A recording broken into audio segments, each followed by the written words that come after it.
Welcome to Module 6 of the Kentucky PSEL Professional Learning Series.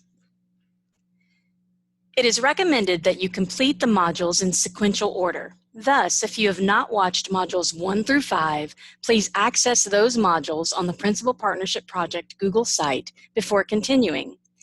The first 5 modules will provide the necessary overview and knowledge needed to engage in the meaningful learning and application that is intended in this collaborative learning module entitled Putting It into Practice.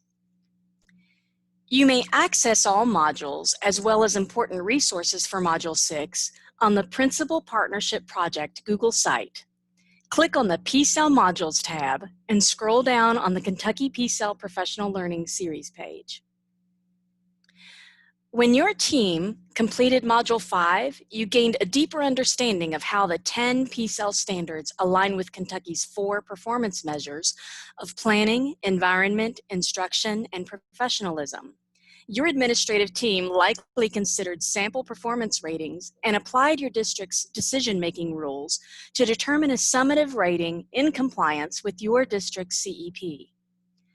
Compliance is an important piece of the growth and evaluation system. There is no opt-out of PSEL or evaluation, but there is a choice regarding the type of implementation that occurs and the resulting outcome. What specific actions might ensure that you don't get stuck in the compliance mode of operation?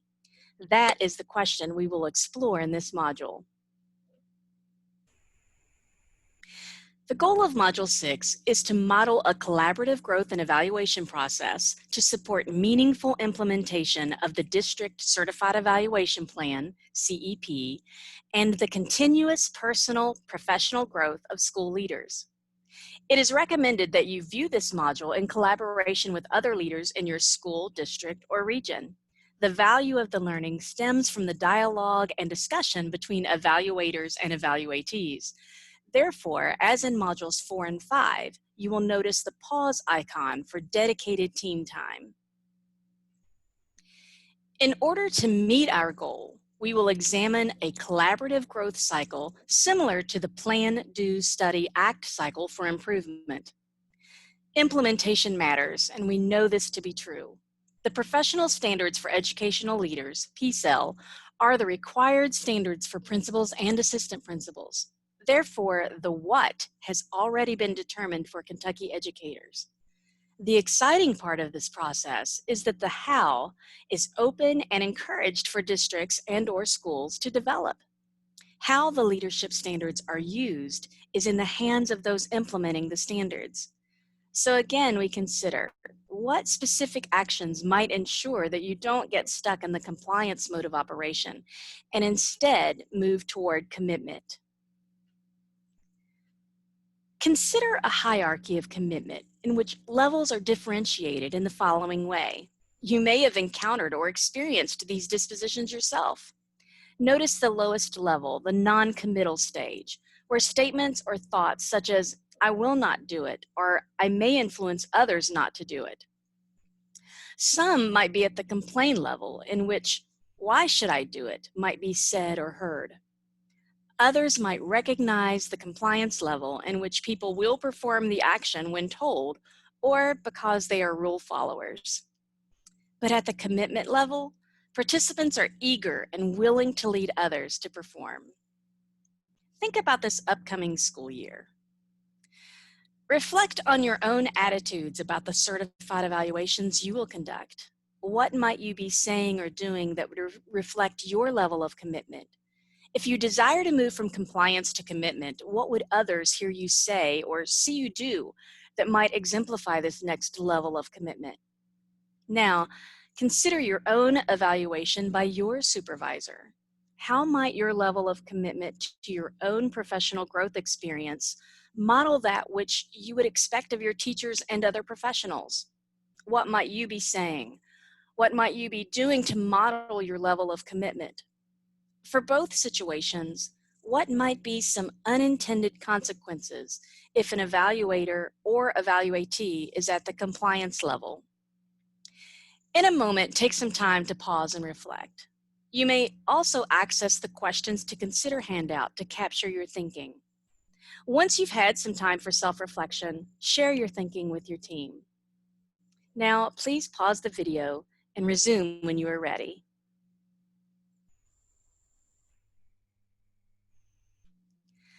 Moving beyond compliance to commitment is the lever to promote meaningful implementation of standards that results in the highest levels of principal quality. Now, let's take a closer look at how a model collaborative cycle might push on that lever. Let's begin thinking about the beginning of the school year, so we will enter the cycle at the reflect and plan stage. After the principal has had time for professional reflection and analysis of multiple pieces of data, the two meet to develop a professional growth plan, PGP, including areas of focus. The focus areas will determine the types of evidence that will be most meaningful to gather and will also guide the development of a strategic support structure intended to elevate personal, professional learning. After the PGP conference, the principal begins the process of self-observation in order to gather evidence to assess progress toward the focus areas. It is important that the principal learns to self-observe in daily practice so that reflection is more intentional and so that the principal is not operating in limbo, waiting for the superintendent or other evaluator to collect and share evidence. Both the principal and principal supervisor collect and align evidence to the Kentucky PSEL tool with an intentional focus on the PGP. Once evidence has been collected by the principal and supervisor, the two meet to review progress on reaching the principal's professional practice goal. The intention of the coaching conversation is to prompt analytical reflection to empower the school leader to develop next steps. Coaching is the catalyst for action and change. Now that the plan has been fine-tuned based on evidence reflection, coaching, and conferencing, the principal integrates the ideas, strategies, and solutions into practice. All the while, the principal is continually self-observing and self-reflecting in order to continue to monitor the progress toward the accomplished level. Notice that the cycle continues to the next iteration. The number of iterations throughout the year is determined by the principal and principal supervisor, guided by the requirements in the CEP. In order to bring meaning to the collaborative cycle, we will follow a superintendent and principal through each step of the process. Meet Superintendent Dan Schaefer and Principal Rachel Patterson. Superintendent Schaefer is in his second year as superintendent of schools in his current school district. He has been an assistant superintendent of instruction, high school principal, and assistant principal, and was a school instructional coach after 5 years as a high school mathematics teacher. Principal Rachel Patterson is a first-year principal and new to this district. Formerly, she had been an assistant principal and middle school science teacher. Over the summer, in preparation for the implementation of PSEL, Superintendent Schaefer facilitated 2 virtual learning sessions for the district's administrators, using Module 4 as the catalyst for learning. He believes that getting on the same page, especially around the language and the performance levels of the Kentucky PSEL growth and evaluation tool, is a strategy to build commitment for professional growth. During the first week of August, Superintendent Schaefer led the Certified Evaluation Orientation session in which he met with the district's principals and assistant principals to review the district's CEP requirements for principal and assistant principal evaluation. As described in the district CEP, each administrator is expected to use multiple sources of data, such as previous evaluation notes and summaries, school improvement plans, district initiatives, Impact Kentucky survey data, NTI parent surveys, and of course, the Kentucky PSEL for Growth and Evaluation tool to reflect on professional practice. Superintendent Schaefer's school district also outlines the components of the professional growth plans. The CEP states, for each performance measure, administrators must choose at least one focus area or critical attribute from at least one standard. Notice the sample alignment in this district CEP.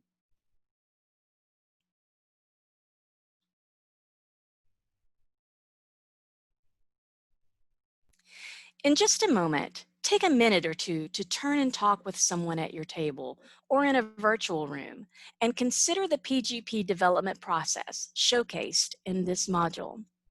For each performance measure, there is a PGP focus area. That focus area is determined by at least one critical attribute. Within the critical attributes are the skills needed that will eventually inform a rating for the aligned performance measure. Notice that in this CEP, it is not required to rate all 10 standards. Instead, ratings are determined for the 4 performance measures of planning, environment, instruction, and professionalism.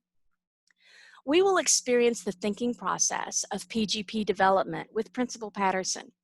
Until then, what initial thoughts come to mind? Pause the video and resume when you are ready.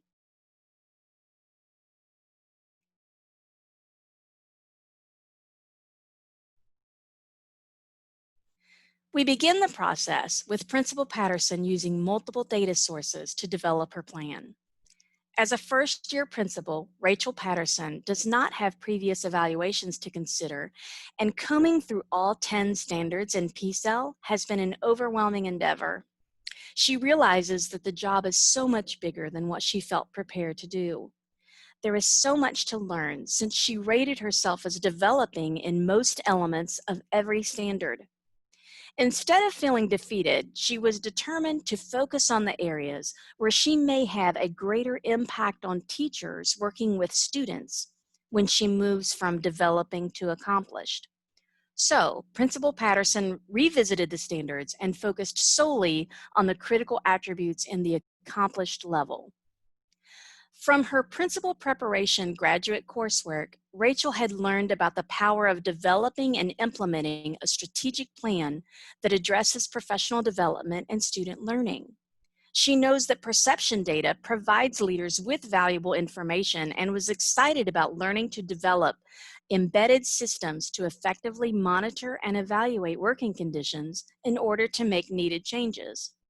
Therefore, Rachel honed in on the first critical attribute of Standard 7. Additionally, Rachel wonders if she is prepared to provide actionable feedback to her certified staff.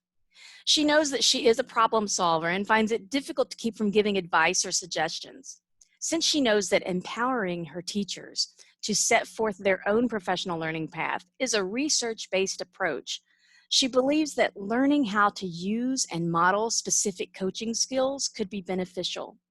Therefore, she desires to initially address the 5th critical attribute in Standard 6. Her review of the results from last year's Impact Kentucky survey reiterated the school need for effective feedback and coaching as well. Though she was not the principal of the school then, the responses are still valuable to her planning. The questions around coaching and feedback in the evaluation process attributed to the lowest percentage of favorable responses. And at best, only 52% of participants at her school responded favorably to any of the questions in this category. Notice the 5 questions from the Impact Kentucky survey that provided the least favorable responses. How often do you receive feedback on your teaching? At your school, how thorough is the feedback you receive in covering all aspects of your role as a teacher? How useful do you find the feedback you receive on your teaching? How much feedback do you receive on your teaching? And how much do you learn from the teacher evaluation processes at your school? Focusing on the 5th critical attribute from Standard 6 then might prove to be valuable on multiple levels. While she is relatively confident in her own technology skills from being a Kentucky Go Digital connected teacher, she recognizes that an intentional focus on modeling and promoting appropriate technologies could be an important facet of the upcoming school year. She knows that there is so much more to learn to be an effective digital leader. So adding critical attribute 4 of Standard 4 then seems like a logical way to monitor her growth. In her consideration of the parent survey results, there were many concerns about NTI services. Principal Patterson wondered about each teacher's level of confidence in using Google Meets, Zoom, or Teams to meet virtually with students. Her focus on modeling effective uses of technology for teaching and learning then may impact future results. Her review of last year's Comprehensive School Improvement Plan, CSIP, indicated a school-wide focus on utilizing professional learning communities for teachers to review research-based effective teaching practices and share the results after implementing new practices.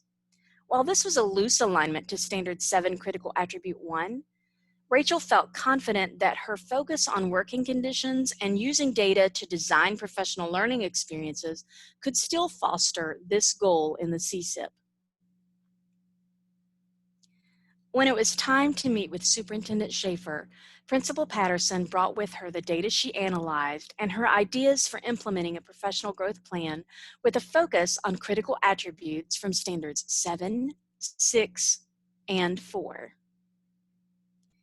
Superintendent Schaefer was impressed with Principal Patterson's in-depth and thoughtful reflection and analysis, and agreed that the critical attributes from the 3 standards also aligned with priority work in school and district comprehensive improvement plans.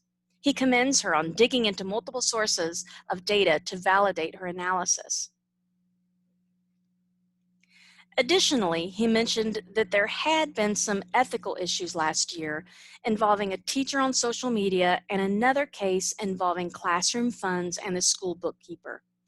Both incidents were reported by local newspapers and were rehashed through social media.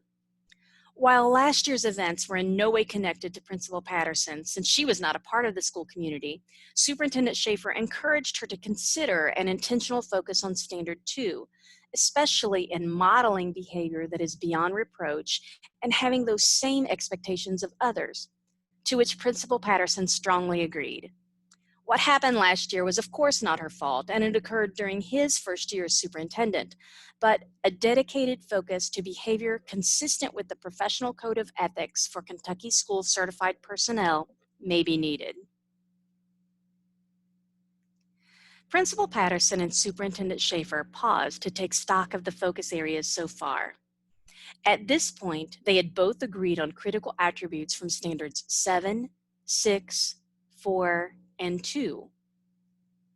Evidence from these standards would easily align with the measures of environment, instruction, and professionalism. While some of the same evidence might also inform the measure of planning, they decided to explore Standards 1, 9, and 10 more intently. After some reflection time, Principal Patterson indicated that she felt strongly about research connected with exhibiting a growth mindset and intentionally managing change with positivity, transparency, and tenacity in order to develop a collective commitment. She further revealed that her graduate level principal preparation capstone project was around the effects of growth mindset and transparency to promote a culture of trust. Rachel stated that an intentional focus on this critical attribute may complement the other focus areas and could have positive effects on school culture over time as well. Thus, the decision was made for one focus area to align with the first critical attribute from Standard 10. Principal Patterson and Superintendent Schaefer recorded their shared ideas for Principal Patterson's focus areas. Notice the alignment of the focus areas to the 4 performance measures as required by the district CEP. The skills and evidence that inform Measure 1, planning, is aligned with the first critical attribute from Standard 10. Evidence and growth around the first critical attribute from Standard 7 will inform Measure 2, environment. For Measure 3, instruction, the principal and superintendent agreed that skills described in 2 standards and 2 critical attributes would define the focus.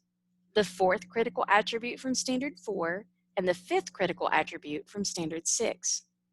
Measure 4, professionalism, will be informed by the skills and evidence collected in alignment with the 4th critical attribute from Standard 2. It is important to note that all of the critical attributes chosen are from the accomplished level. Principal Patterson is a first-year principal with limited experience and is developing her skills within certain elements of the standards. Her end goal is to reach accomplished and the critical attributes aligned to the four measures. In fact, the goal of every leader should be to reach for, attain, and maintain the skills, knowledge, and expertise described in the accomplished element language of each standard, remembering that the national standards are verbatim to the accomplished level of performance. Once the focus areas were determined, the conversation shifted to discussion about the timeline, professional learning, and other kinds of meaningful support for Principal Patterson.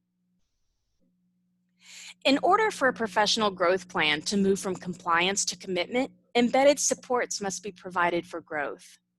Think about a time when you either provided support that fostered growth in someone else or a time when you felt supported in your own professional growth.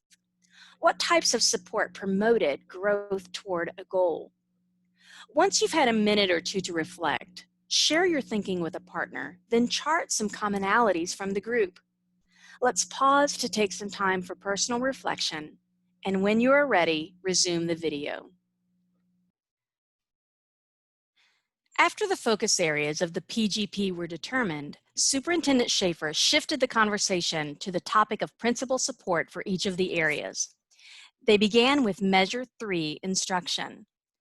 First, related to our focus area around feedback and coaching, he described two high school principals who had been implementing cognitive coaching strategies when working with teachers.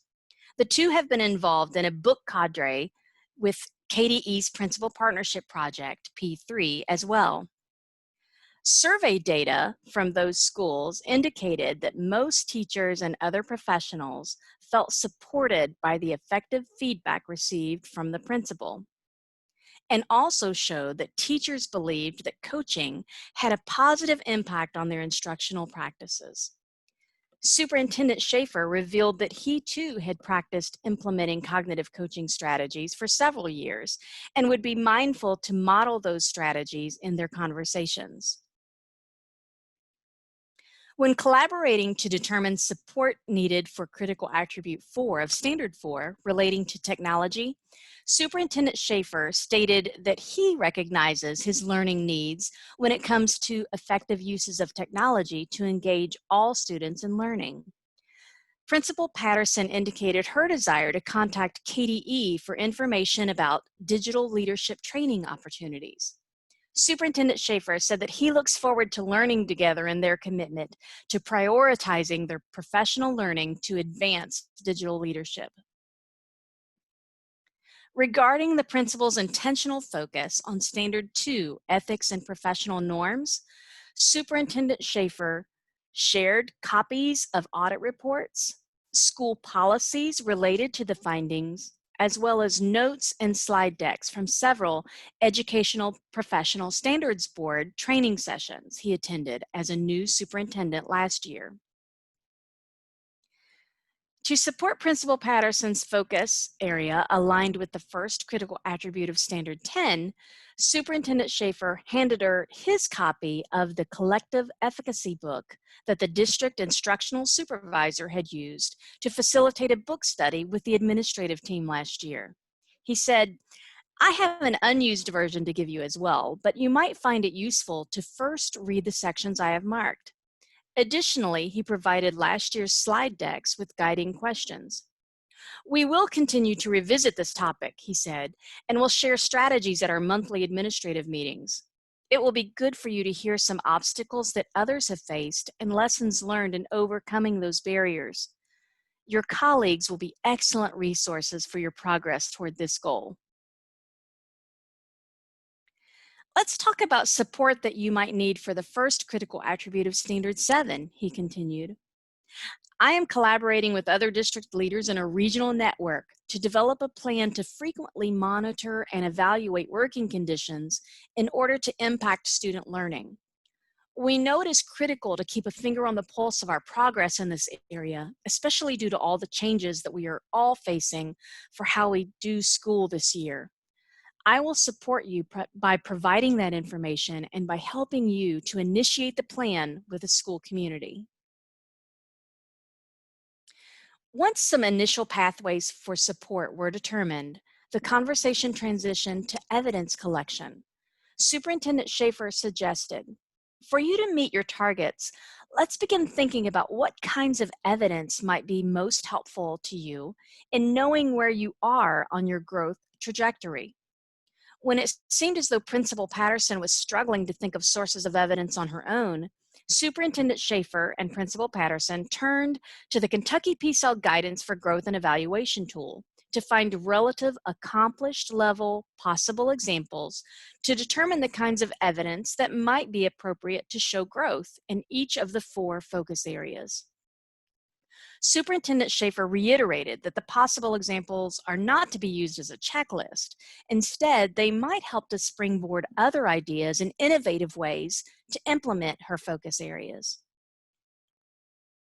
Now, let's take a moment to step back and outline the sample process in which Superintendent Schaefer and Principal Patterson have engaged. In order to develop a meaningful professional growth plan, one to which both the principal and superintendent could commit, let's look at the course they followed. First, the principal used multiple sources of evidence to determine professional growth focus. Then, the principal and superintendent met to fine-tune focus areas and ensure all 4 performance measures were addressed on the PGP. Supports were discussed and detailed, with timelines included. And finally, types of evidence, including some possible examples, were determined. In a moment, take some time to pause and connect with your leadership team in response to the questions on the slide and on your handout. What aspects of the showcased PGP process might principals and principal supervisors emulate to build deeper levels of commitment for principal effectiveness? How might you become more equipped to provide necessary support to those you evaluate? And when supporting others in PGP development, what multiple data sources might also be utilized? At this time, pause and talk with your colleagues. When you're ready, advance the video.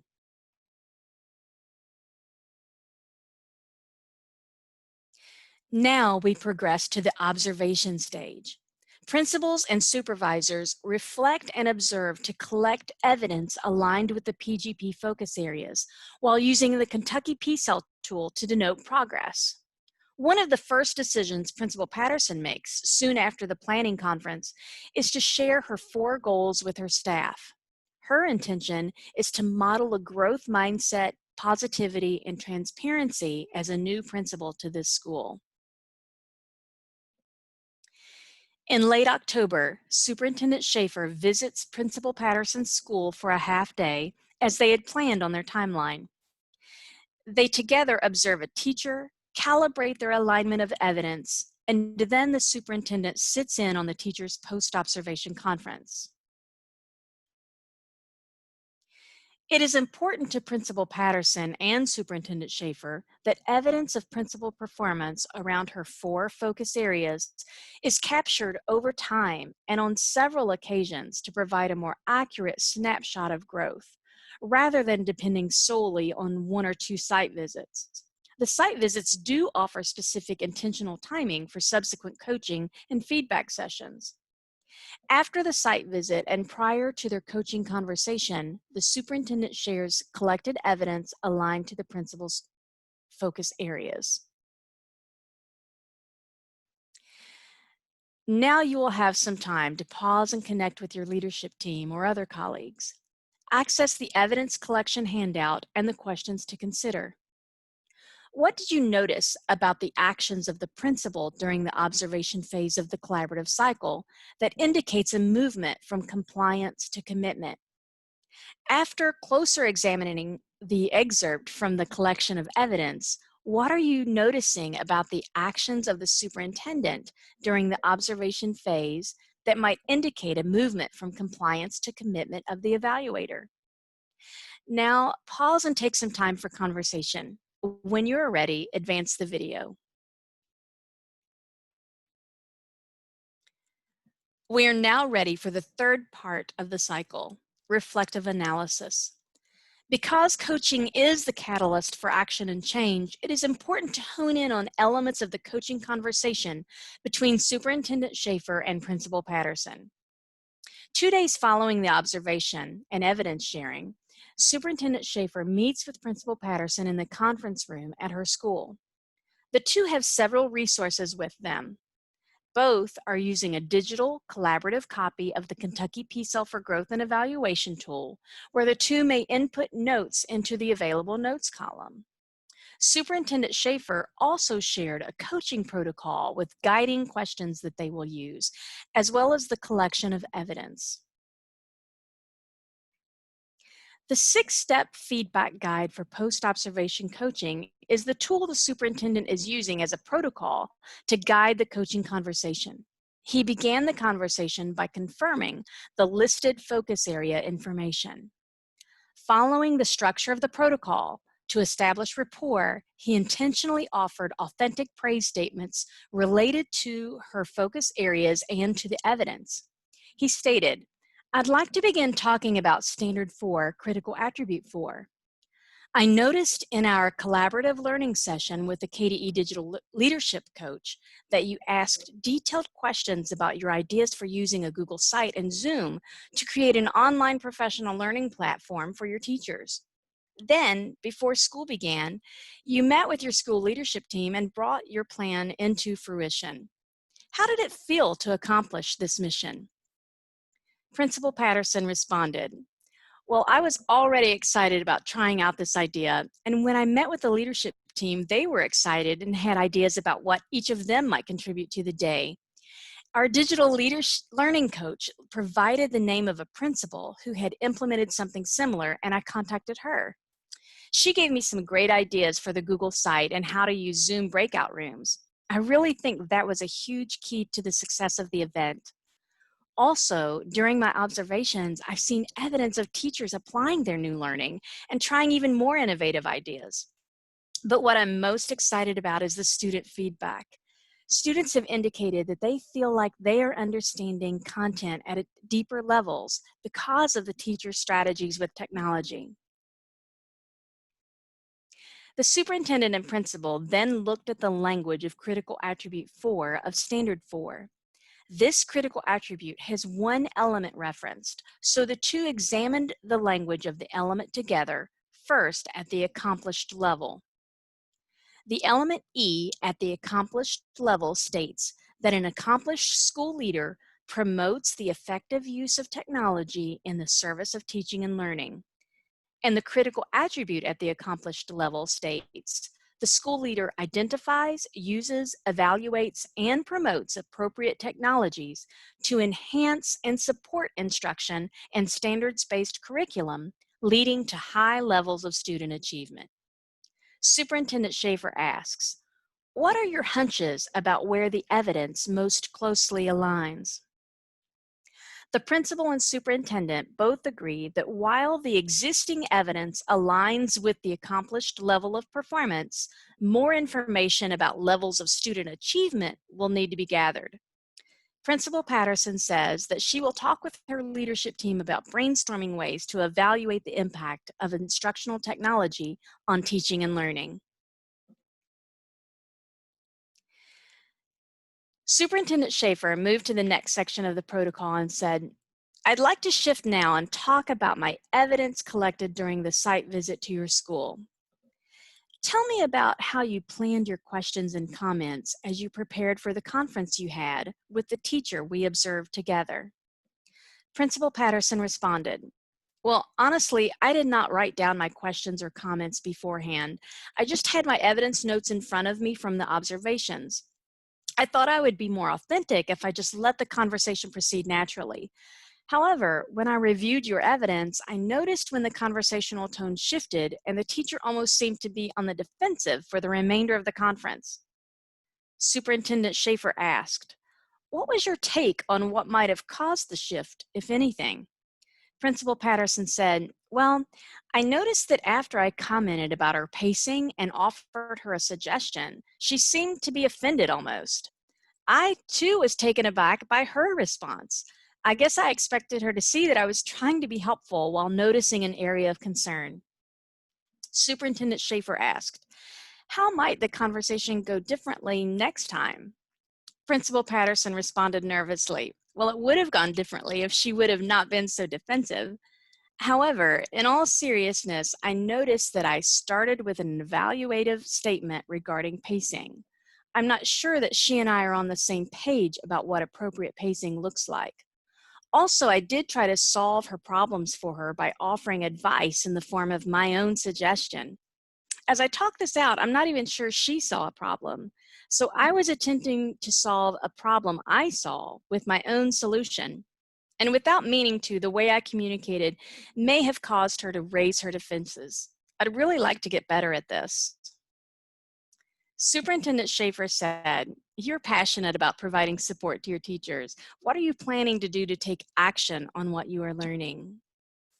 Principal Patterson noted, "First, I will use a similar protocol to the one we are using now. I think if I had known to use some of these question stems, there likely would have been a different outcome in that the teacher may have felt left feeling empowered instead of frustrated. Until you sent me this protocol after your site visit, I didn't know this existed. Also, I have not yet met with Mr. Bradley and Mrs. Centers about cognitive coaching or what they've applied from the Coach Approach book."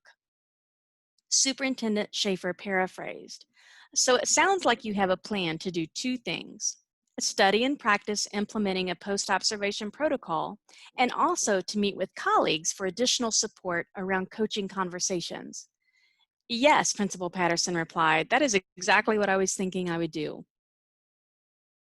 Superintendent Schaefer reassured Principal Patterson that it's okay to be on this end of the learning curve. He encouraged her to practice coaching with those who know she is practicing and learning. "I am confident that you will become more and more skilled at coaching over time," he said. "It really takes intentional practice and giving yourself some grace to make mistakes along the way." Superintendent Schaefer asked, "Before we talk about evidence relating to your other goal, let's look at the performance level indicators on the Kentucky PSEL growth and evaluation tool. As you reflect on this and other post-observation conversations since the beginning of school, where do you think the evidence more closely aligns?" After a short time of reviewing the possible examples and elements connected to her critical attribute, she said, "Well, I gave non-specific feedback indicated by the degree to which the teacher and I did not have the same definition for appropriate pacing of the lesson. I also used evaluative statements accompanied by the vague language, which aligns with this example shown. So I think the evidence so far aligns with developing for this one part of critical attribute 5 for standard 6. However, I can see that I missed the mark for the other parts of the critical attribute as well. I didn't use a protocol, and I basically didn't effectively plan for any type of real coaching to occur." "Planning is key," said Superintendent Schaefer, "and I think that the two principals you've mentioned will share some of their planning strategies for cognitive coaching. What other types of support might you need or ideas do you have?" Principal Patterson asked, "I wonder if it would be helpful to also talk to some teachers who have benefited from being coached, and I wonder if I could practice a coaching conversation with them and get their feedback." Superintendent Schaefer responded, "I think you might have added a third part to your action plan for this goal by planning to gather feedback from teachers who have had positive experiences and results from coaching conversations. Now, what other evidence would you like to talk about in relationship to your focus areas?" The dialogue continued and concluded by taking a look at the 4 focus areas and the progress towards reaching accomplished. Let's remind ourselves of the agreed upon focus areas defined by critical attributes from 5 of the 10 PSEL that may be used to inform the 4 performance measures for Principal Patterson. For measure 1, planning, the first critical attribute from standard 10 was chosen.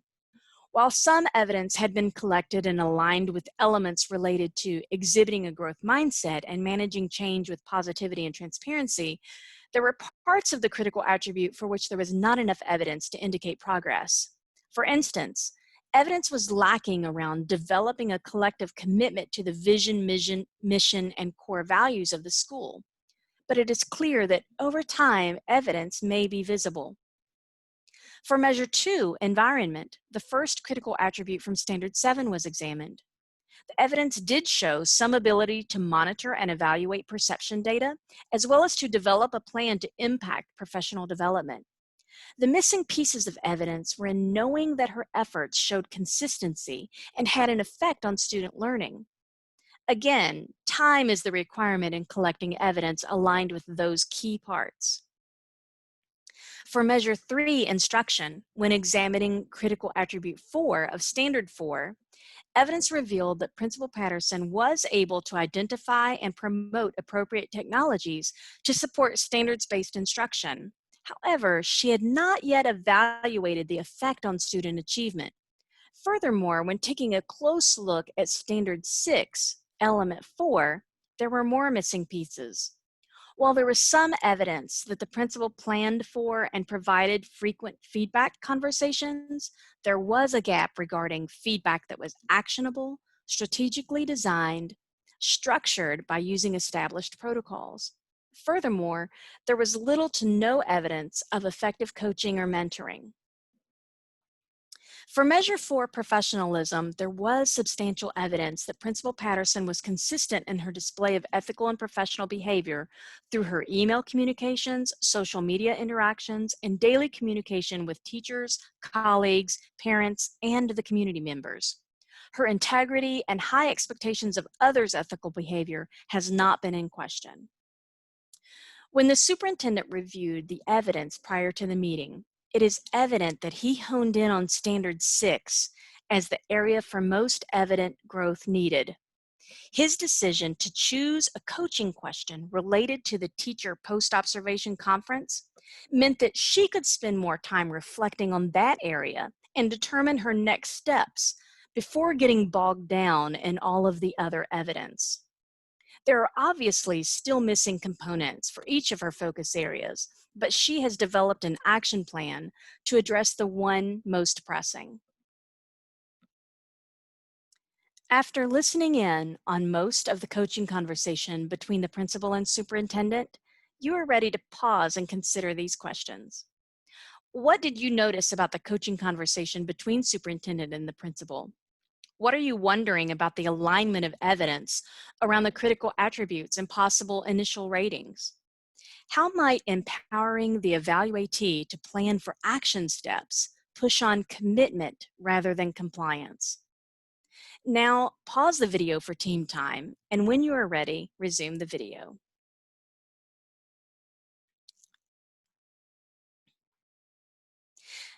Now we move on to the action stage. Once realistic action plan has been created, the principal is ready to integrate the ideas, strategies, and solutions into practice. Self-reflection enables the principal to determine progress toward reaching the target. Principal Patterson will intentionally focus on her action steps over the next couple of months around coaching and feedback to inform Measure 3 instruction, while also continuing to monitor progress toward her other focus areas. She will continue to act, reflect, and plan until the next site visit or other observation opportunity from her superintendent. Consider this Picasso quote: "Our goals can only be reached through a vehicle of a plan in which we must fervently believe and upon which we must vigorously act. There is no other route to success." At the beginning of this module, we offered the guiding question: what specific actions might ensure that you don't get stuck in the compliance mode of operation? There is no single recipe for success when it comes to implementation, but there is the single ingredient of enduring commitment to mutually agreed upon expectations for growth and improvement that can certainly enhance district systems and routines for elevating principal effectiveness. That kind of commitment doesn't happen overnight, and it doesn't happen on its own. Planning must be intentional, and the plan must be internalized and acted upon. As we close, we offer a few more questions to consider when planning a process to support commitment. What plans might be developed to best support the skill development of learning-focused school leaders? How are principals and other certified personnel empowered to grow and improve while also adhering to requirements? How might yearly growth inform planning for the following year? What kinds of multi-year planning might help to ensure evidence on an increasing number of standards and critical attributes is obtained?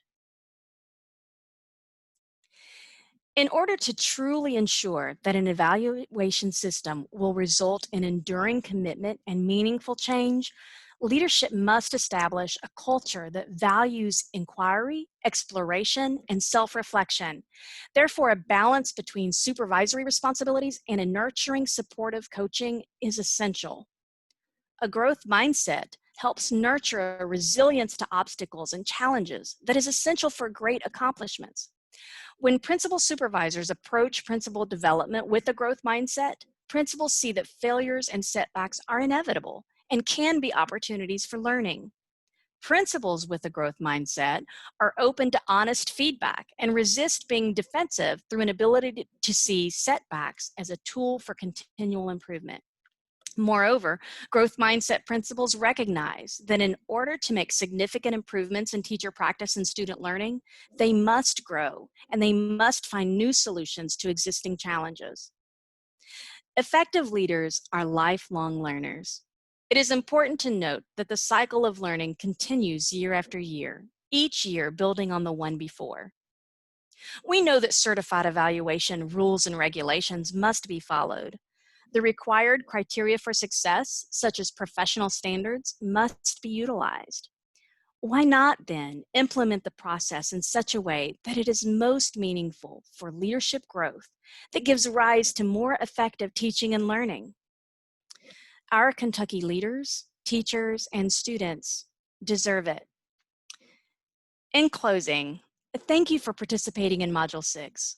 If you have additional questions, feel free to reach out to any of the KDE employee listed on this slide.